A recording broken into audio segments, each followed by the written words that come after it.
Une bourse de produits agricoles comme outil de stimulation du secteur, c'est le projet en préparation au Zimbabwe. Le gouvernement a annoncé son lancement avant la fin de cette année 2020. Des spéculations comme le maïs, le blé et le coton seront mises en valeur sur ce nouveau marché. Une bourse de produits agricoles est une instance d'organisation et d'encadrement des interventions de tous les acteurs du secteur agricole dans un pays comme le Zimbabwe. Vous savez très bien que pour mener une agriculture à l'échelle intensive, il vous faut forcément les engrais. Donc les acteurs qui nous produisent des engrais peuvent être présents sur une bourse de produits agricoles.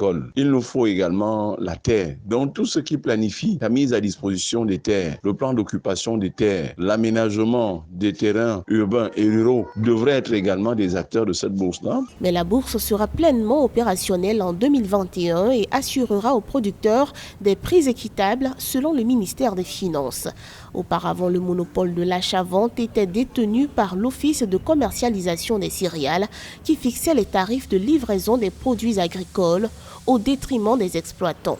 Une situation qui a maintes fois été décriée. On est en train de tendre vers ce qu'on appelle le commerce équitable. Je prends le cas de Max Havelaar, qui estime que pourquoi est-ce que quelqu'un devrait passer toute la journée, toute la nuit, toute la semaine, voire toute l'année à cultiver le cacao. À la fin, il se tire de là sans un radis en poche, alors que le bon monsieur qui est de l'autre côté du monde, qui ne sait même pas toutes les tribulations qui entourent la culture du cacao, s'en met plein les poches. Parce que, dit-il, il est chocolatier. Pas du tout. Il faudrait donc qu'on regarde tous les maillons qui interviennent dans le secteur et puis on fixe donc le quantum de recettes à reverser à chacun des maillons du secteur. La filière agricole tend donc résolument vers une libéralisation du marché avec tous les avantages et défis également. Si au Zimbabwe, l'agriculture est le moteur de l'économie avec une contribution de près de 20% au PIB, le secteur a traversé une grave crise ces dernières années.